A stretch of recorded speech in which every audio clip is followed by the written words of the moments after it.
Hi everyone, this is Rohit from Lifestyle Mastery, and today I'm excited to have Victoria Ransom, who's the founder and CEO of world's first co-learning network that fully replaces regular school, Prisma, which is an education startup providing its own live learning platform for 4th to 8th graders.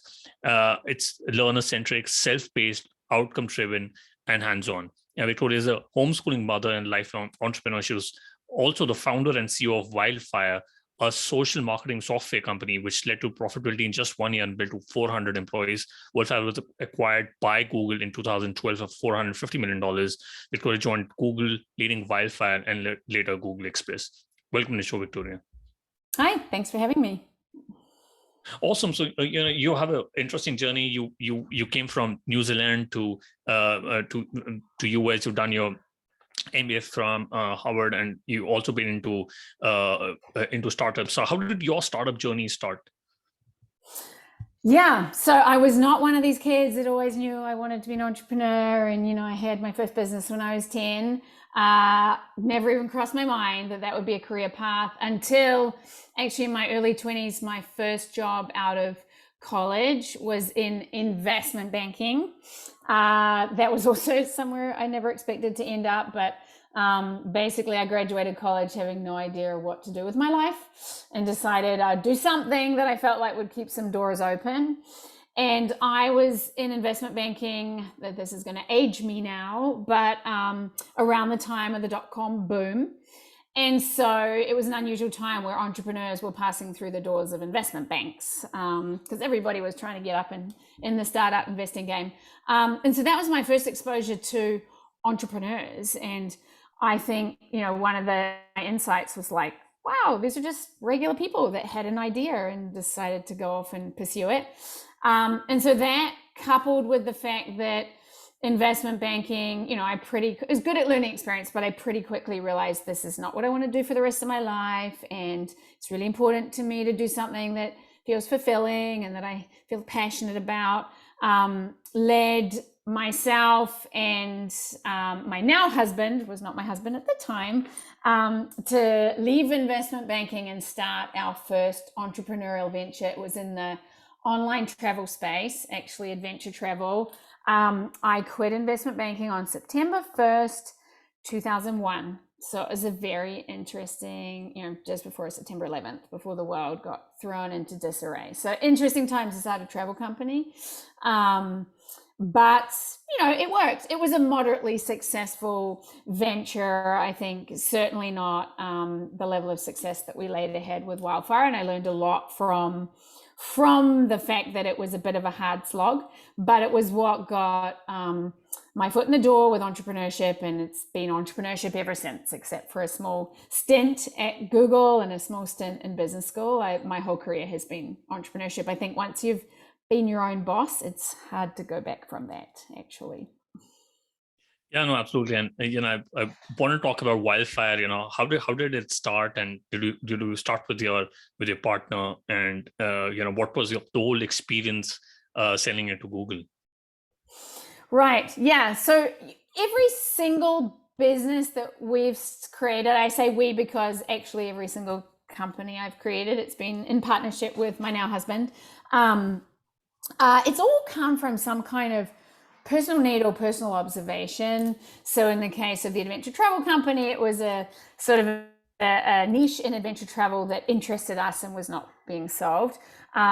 We subsequently started a travel software company that was based off of the fact that we needed some kind of software to manage our adventure travel business, and it didn't exist in the market. And then Wildfire came from an observation that, social media ought to be a great channel for us to market our adventure travel company. Let's create a Facebook page for our adventure travel company. And we did that. And then we said, well, now what? This is super boring and there's no way to engage anybody. And we had success running promotions of, winning a free trip in order to grow our mailing list. And so we thought, well, we could give away a trip on our social media page, on our Facebook page. And that was the precursor to what became Wildfire, which was a SaaS solution for social media marketing. So the inspiration was the need for our travel business. It grew into something far bigger than we ever imagined when we first started it, frankly. The whole experience with Wildfire is a whirlwind. We grew incredibly fast. The company was aptly named because we grew like wildfire. I think in 4 years, we went from zero employees basically to 400. And, we had offices in 8 different countries, and it grew very, very fast. Being acquired by Google was, again, a whirlwind. It was, an incredibly exciting experience. I think the negotiations were super intense, but a really valuable learning experience. We were lucky that our team was super excited. So it wasn't one of these acquisitions where people are upset and disappointed. Our whole team was acquired by Google. And so the whole thing is, quite frankly, one of the best experiences of my life. A long way after having children and really meaningful things like that, but it was just a really pretty magical dream come true type of entrepreneurial experience. Yeah, no, absolutely. I think building a company and then selling it for a significant amount is like a once in a lifetime experience. And you worked in Google for a couple of years, and you also did your B school from HBS. What was your experience all about, and was it right after Wildfire? Harvard Business School was before Wildfire, basically in between having this adventure travel company, which was a fantastic way to sort of cut our teeth on entrepreneurship. But I think we made a number of mistakes, which, I'm happy to reflect on. And so sort of got to a point of, do we see a lot of growth potential here? Do we want to be doing that for the rest of our lives or something else? And business school was largely no, I think I'm at a turning point in my career, and this feels like a good place to launch myself into something else. As a learning experience, business school was most beneficial from a network standpoint. There's definitely some people I met in business school, and my husband too went to Stanford Business School, that have been pivotal in our success as entrepreneurs or our sort of success in life. So the network was very valuable. The credibility I got was quite valuable. Certainly when we were raising money or that sort of thing, it was just a nice little stamp of approval. It was not essential. And the learning, I think, was valuable, but you definitely don't need to go to business school to learn to be an entrepreneur. That's right. Sort of how I would do the hierarchy of the value of that. I came out the other end of HBS. I went in thinking maybe I wouldn't be an entrepreneur, and I came out thinking I definitely want to be an entrepreneur, because when I looked at all the job opportunities that were in front of me, none of them excited me. Google was post Wildfire, obviously, or, I was running Wildfire inside of Google.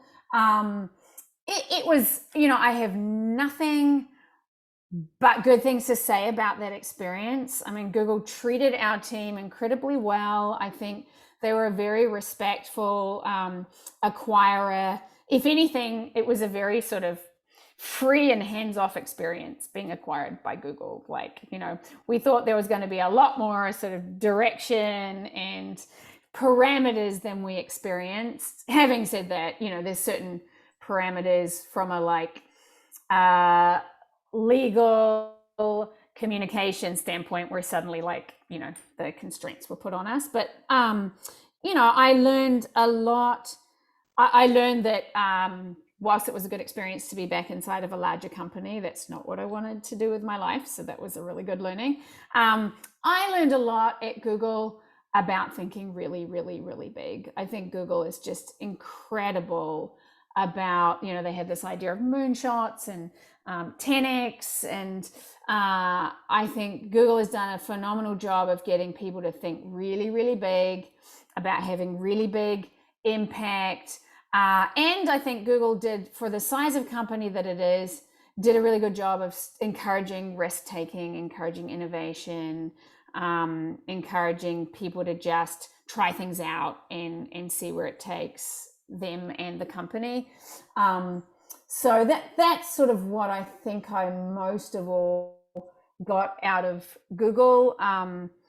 You know, the layers that happen inside of a larger company, and the more we got into Google, the more we sort of experienced the you know, there's more bureaucracy inside of a larger company than a smaller company. Those were things that I think was nice to see it, experience it, and then get away from it. Got it. And you know, after your stint of Google, you're now building Prisma. You know, what made you build Prisma, and where do you want to solve the problem in education? Yeah. Well, there's actually quite a gap between Google and Prisma, and that's partly because, honestly, after doing Wildfire, which was incredibly intense, and then 3 years at Google, my husband and I felt like we deserved a little time off. So, you know, we left Google with the intention of giving ourselves a little bit of a break. But we also had a really strong intention, which is whatever we do with this next chapter of our careers, let's make sure it's something where we're having a large positive impact on the world. I think Wildfire was just an incredibly fulfilling experience from the standpoint of it's amazing to grow something from just the kernel of an idea to you know, a team of 400 people serving tens of thousands of customers. And so that was stimulating. But when it all boiled down to it, were we doing something super meaningful for the world? Not necessarily. And so for us, when we left Google, the goal was, let's do something really meaningful for the world. But frankly, that once you set yourself that goal, it can be a little paralyzing because there's just endless problems that need solving in the world. And there's so many ways you could have an impact in the world. And so I think we spun our wheels for a little while, just thinking, where should we focus? What problem should we solve? And then, as I think often happens for entrepreneurs, our own need arose, and that's the inspiration we got. And that need was that we have 3 children. The oldest is now 7, but at the time that our oldest was starting to approach school age, we really started to question how we wanted to educate her and our other children, which led us on this real deep exploration of education, like starting with what kind of innovative schools are in our area and expanding to what kind of innovative schools are there around the world and what innovative schooling models are there, like microschooling. And eventually we looked into homeschooling.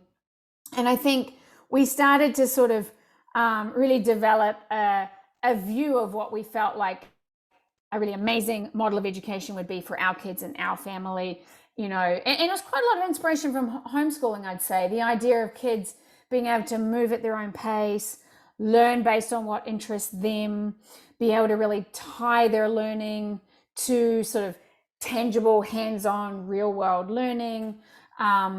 The ability, you know, homeschool kids are just super efficient in their learning. They don't sort of need to fill 6 hours a day because that's the length of a school day. They're able to get through their core learning, you know, usually in 90 minutes or 2 hours. And then there's a whole bunch of time for exploring the stuff that you're really interested in. And so you know, the idea of families having flexibility, kids having flexibility around their schedules. Some kids are great at starting early in the morning. Some kids are better at starting later in the morning. Increasingly, I think families would love to have more geographic flexibility as work gets more flexible.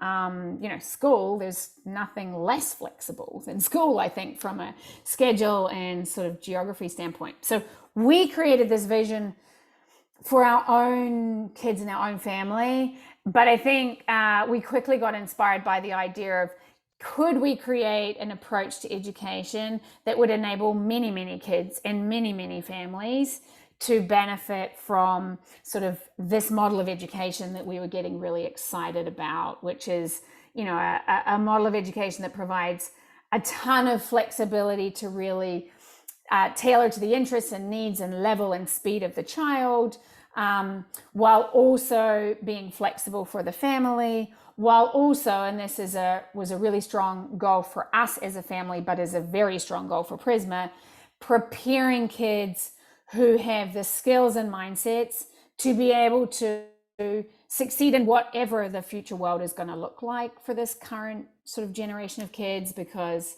one thing's for sure, I think the world is going to look very, very different, and the job landscape is, for a variety of reasons, particularly as a result of AI, I think there's just, we really don't even know what jobs are going to exist. So how do you prepare kids for a world like that? And that was a really strong driving force for us personally, and has become a driving force for Prisma. So yeah, to cut a long story short, Prisma arose from our own need, and we felt like that was a need that many families could have.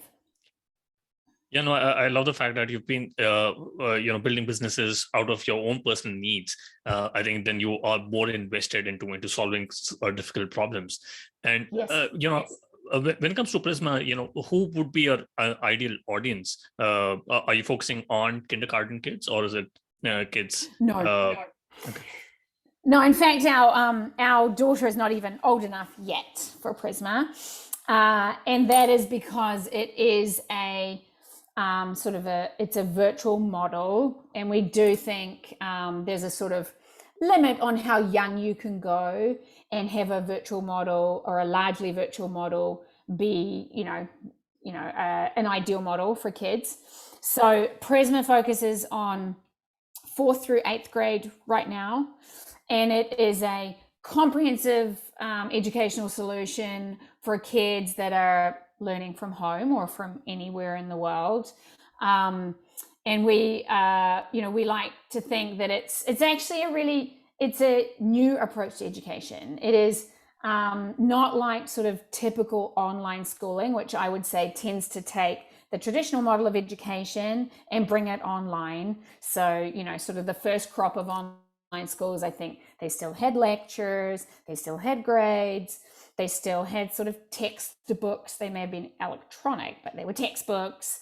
So we're not a sort of typical online school, because we're very much based on project-based learning and kids learning at their own pace, and interdisciplinary learning, and applying learning to the real world. We are very different from traditional homeschooling, because kids are learning as part of a cohort of other kids who they are meeting with regularly, every day, multiple times a day. They're doing projects together, they're discussing, they're socializing, they are involved in clubs together. So it's a very social experience.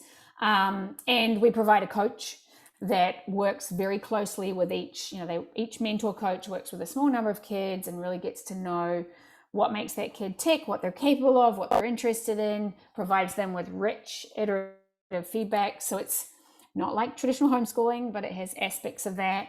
And obviously we're a very different model from bricks and mortar, because it is a home-based educational model. So we've created an approach to education that we think pulls from a lot of the best practices of innovative schools, but does it in a way where kids anywhere in the world can access our model.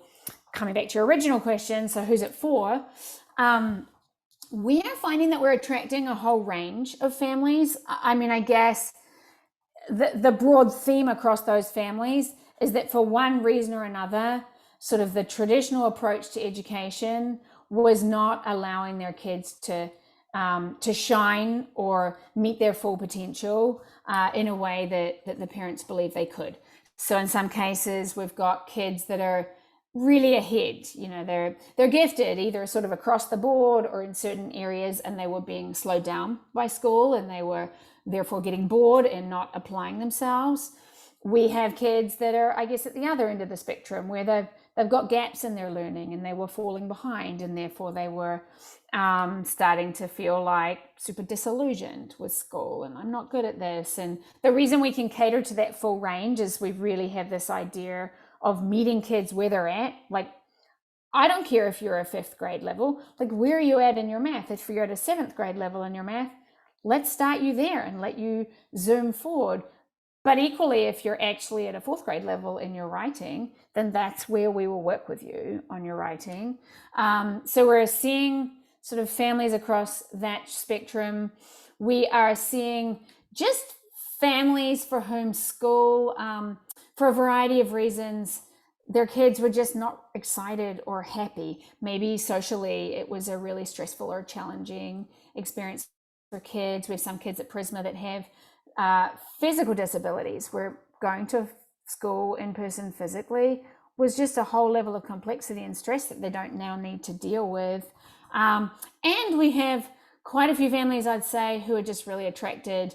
Through COVID, they discovered the benefit of a flexible life, flexible work, spending more time together as a family, maybe being able to live in multiple places. And so Prisma is just a perfect model for those families to be able to continue to lead that kind of life without compromising on the joy and quality of their kids' education. So, a whole range. Oh, and then we've got families that have homeschooled for a long time and are now looking for more community and a little more support from a qualified teacher and that sort of thing. So we're covering quite a wide range of families.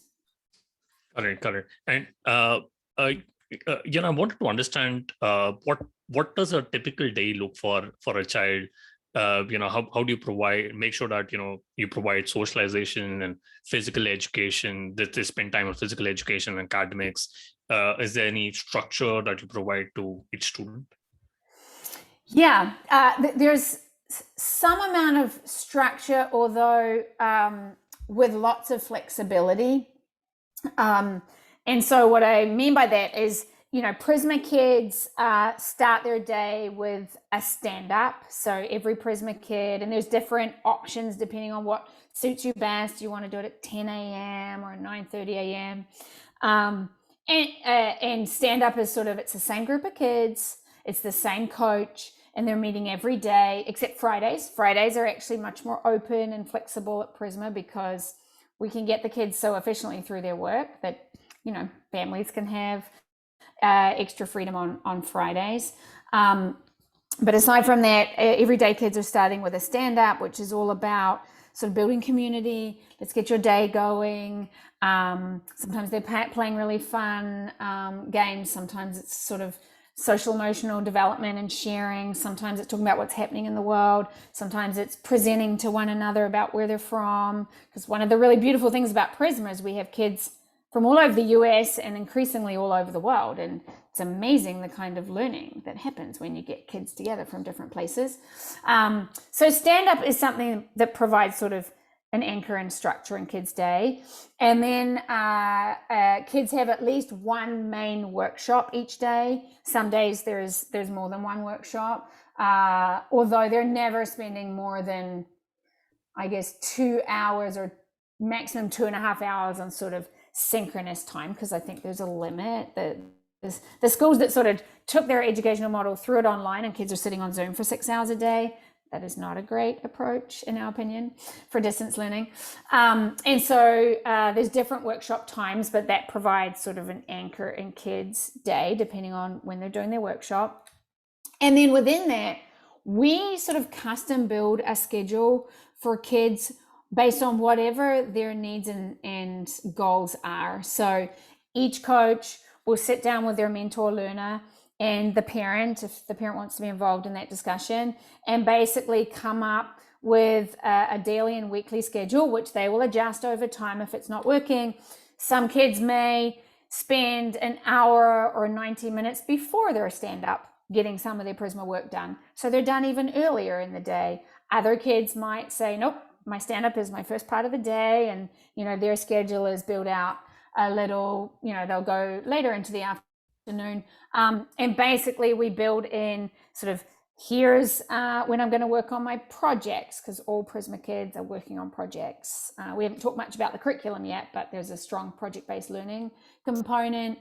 We also have what we call missions, math missions, writing missions, reading missions. They're very much sort of based on giving kids choice and moving at their own pace, but it's sort of to make sure that kids are getting those foundational reading, writing, and math skills. And so they might say, on Mondays at this time, I'm going to work on math missions. On Tuesdays, I'm going to work on writing missions. Every kid's schedule will be custom made and look different, and it can be adjusted at any time. And then, you know, they're fitting in other things, like we have really robust clubs that are really engaging. But yeah, so there's sort of, each kid has their daily and weekly schedule, but it's actually custom built for them to meet their needs. Yeah, no, I think that is super interesting. And another interesting thing about Prisma is that you have coaches.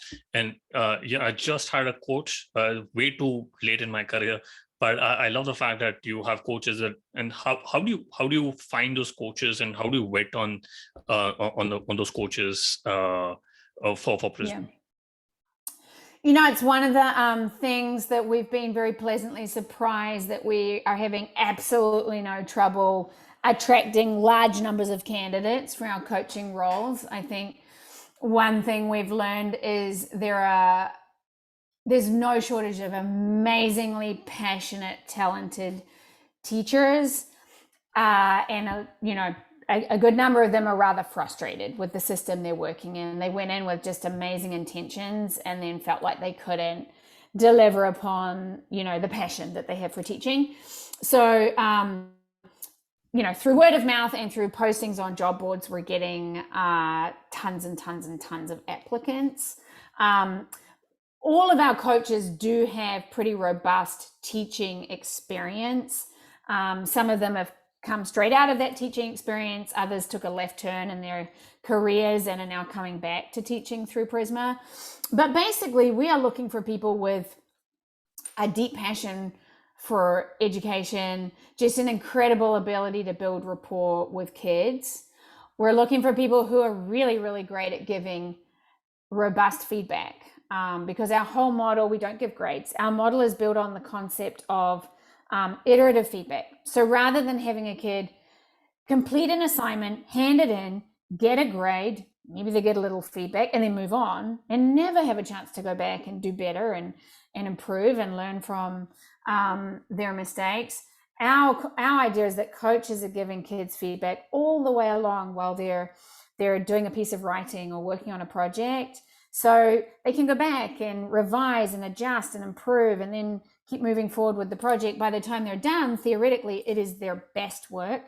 And so we found that's a real skill set we need in our coaches, their ability to understand what a kid is capable of and really encourage that kid through feedback, verbal and written, to meet that, that level that they believe a kid is capable of.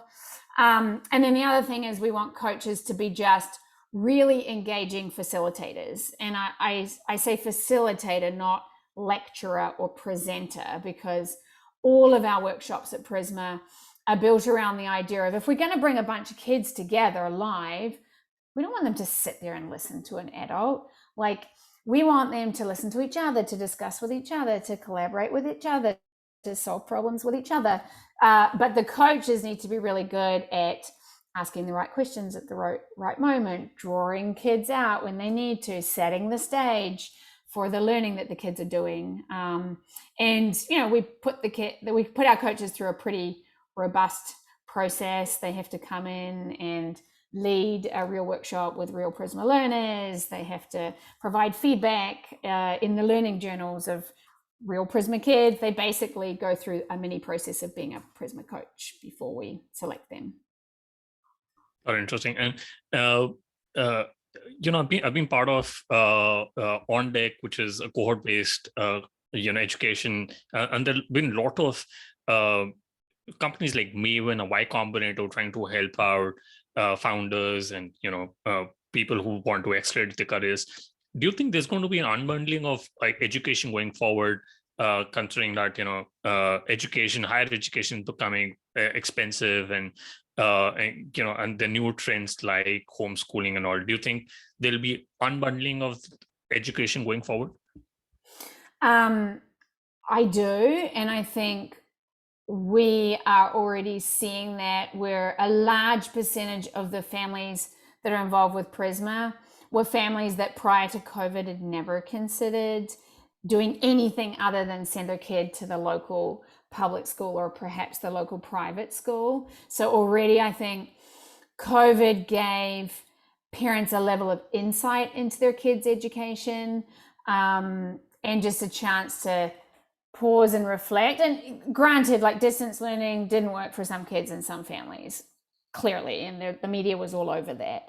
But within all that noise about distance learning as a disaster, there was a whole bunch of families, and we've heard from many of them or some of them for whom that really gave them an insight, like their kids thrived in a way they hadn't seen before. Either they could go faster than they could before, they were not as stressed as they were before. So I think we were heading towards unbundling anyway, and COVID may have accelerated that. At the higher education level, I hope so, because I think the university and college system has a real grip on everything that happens in K-12, and a lot of what you see happening in the K-12 educational system is ultimately because parents are so afraid of their kids not getting into college, and therefore they feel like they have to jump through these hoops in a way that's not always great for the kids, and not great for their confidence, and not great for their creativity. And so I hope that we'll see that, and I think there's early stages of that. There's now alternative ways kids can get educated and get great careers.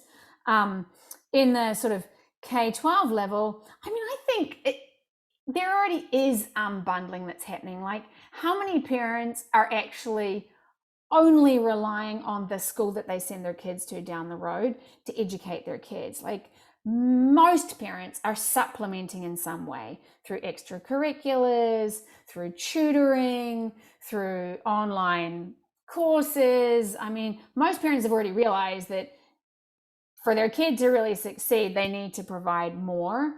And I think as technology gets better and better, and different companies get better and better at just providing really fantastic ways for certain kinds of kids to learn math, then it's going to be hard for a more general school system to compete with that.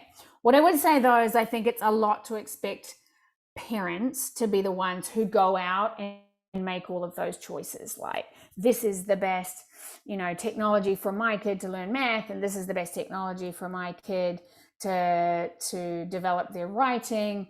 And so I think that an unbundling is happening, but then there's going to need to be sort of a rebundling, because your average parent won't be able to navigate making all of those choices. I mean, homeschool parents do that, but it's a high burden, I think. And so the idea that you can pick and choose the best the best learning technologies, the best curriculums, depending on who the kid is and what motivates them, I think is really great. But I would argue that Prisma is doing that. We're looking for the best resources, the best technologies, wherever they are, but we're bundling it together in a way where the burden is not on parents to make all of those decisions and sort of manage all of that process. That was a long answer, but I think the short answer is yes, I think that's always been happening, and it's going to happen more. Got it. Yeah, no, I absolutely think it's going to happen more going forward. And there are times when things are not working, especially when you're working in a entrepreneurial setup. How do you look at balance between mission and vision, but also being realistic when things are not working in your favor? Yeah. I mean, I think that's one of the hardest things in entrepreneurship, because to even become an entrepreneur in the first place, you've got to have a somewhat irrational optimism, and you've got to believe in what you're doing. You've got to have a big vision, but you've also somehow got to be realistic. And I think the first thing for people to really be realistic about is to get to that product market fit. So, if you've got this great idea and then you get out there and nobody's really interested and it's not resonating with people, well, you better pivot or iterate a few times. And if you still can't find that product market fit, well, then probably you should face the music. And even just starting, I think, an analysis of the market you're in, and really being very realistic about that before you even dive in, I just think is so important. Of some of the things that I've learned along the way, of market size makes such a big difference in terms of your ability to succeed. I think my first company in the adventure travel space was niche. And so no matter how well we executed on our vision, we were never going to be able to grow a big business because the market just couldn't support it. Versus a Wildfire, we faced a ton of competition, of course, because it was a big market opportunity. But if we executed well, then, it was like the ability to like surf a large wave. If you can stay on and, beat those other surfers, you'll have a hell of a ride. Versus if you catch a little wave, doesn't matter how great you surf, it's going to be a little ride. And so I think that really asking yourself timing, like why now? Why is your idea? Why is it a good idea now? What has happened in the world? What has changed? What new technology is here? What new behavior is there in society or need that means your idea is a good idea now? And if you can't answer that question, you really might want to ask yourself, why has nobody done this before then? And is this really a good idea? And the sort of like, why you? Like you are never going to be the only person in the world who thought of an idea. If you are, it probably wasn't a good idea. So why are you going to be the one to succeed? I think, with an optimism and we can do this, you've got to have that attitude, but you've also got to start with a very realistic sort of assessment of your market and your idea. In my particular case, looking back at Wildfire, I'd say that balance of realism and vision. In our case, I would just say that our vision grew over time. So it was not the case that we started with like this huge, we're going to take over the world of social media marketing vision, because I actually think that would have been rather overwhelming. We had a certain vision and a certain goal, and then we started to get there. So it's like, okay, we can create something even bigger. And then we started to get there close to achieving that. So we made it even bigger. So also the ability to sort of, go in steps as you're trying to create your vision and realize it. At least in the case of Wildfire, I think that really helped to make what we had to achieve feel achievable. I'm lucky that I haven't had such a strong experience of like, this is failing, we have to shut it down. But I would say the travel business, whilst it wasn't like a this has failed, we have to shut it down sort of experience, there was a real hard look at like, is this ever really going to thrive in a big way? And if not, what are we going to do about that? And that was, where the decision to go to business school came in. And so that was, after enough years of trying, there was a real realization like, this can get to a certain size. Is that going to be big enough to make us excited? If not, then let's do something about that. So, yeah. Oh, interesting. Got it. And, I quickly want to do the top 3. What's your favorite business book? Oh, this is probably not original, but I think it is the book that's influenced me the most is Good to Great. I think that's there's so many great lessons in there. It feels like the kind of book you could read over and over again. So that would be the one that has influenced my thinking the most, I'd say. Yeah, no, absolutely. We'll put that in the show notes. And do you have any favorite online tools, example, Gmail, Slack, Zoom? None of those. I mean, they're all incredibly functional. Honestly, my favorite tool, and this is me as a mother speaking, who is, loving to document my kids' lives and also has grandparents living overseas that are missing out on so much, Google Photos, and my ability to capture the lives of my kids and get high quality photos and these wonderful compilations that are automatically created, that enriches my life. Not a very original product, but it's one I love to use and I use a lot. We'll put that in show notes. And, if you could go back in time when you started building Prisma, what is the one thing you would have focused on or done anything differently? I might flip that question only because I feel like we're new enough at Prisma. We're only 18 months in that I almost feel like I don't have enough perspective yet to, like, there's nothing really major that I'd say, gosh, we should have done that differently. Like at this point, at least, I'm happy with the steps we've taken. Doesn't mean we've done everything perfect, but I'm happy with the steps we've taken. I actually think I've had a much more time. So if it's okay with you, I'll answer that question for Wildfire, because I've had much more time to reflect. And one of the mistakes we made with Wildfire was we did not focus enough on brand and perception. So I think because we were a social media marketing company, we were very focused on sort of measurable approaches to marketing and sort of scalable approaches to marketing. We were very much focused on dollar in, dollar out sort of things. And we had a competitor actually that put a lot of money. They raised a lot more money than us, so they had more capacity to do this. But they put a bunch of money into just brand advertising, like billboards and airports and double page spreads in magazines, which at the time we thought was such a waste. But what we learned over time is that paid off for them in terms of the perception of them being the market leader or the category leader in a way that actually, you know, wasn't true, as it turned out, in terms of revenues, in terms of company size. We were right neck and neck.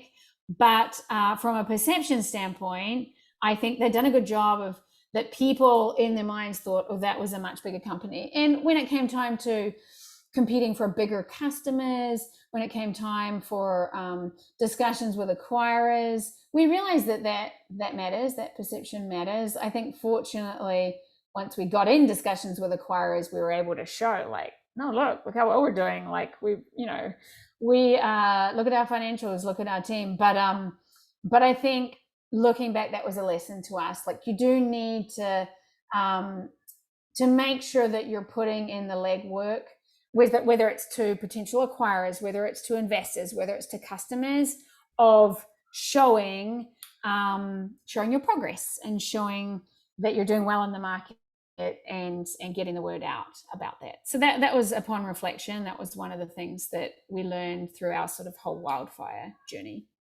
Yeah, no, I think that's a very interesting insight. And was the competitor Hootsuite, or is it still there?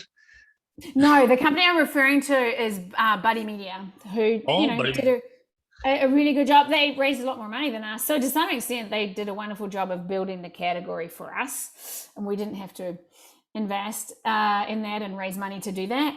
But yeah, it gave them a perception edge. The perception was that they were a much bigger company than we were, or than they were.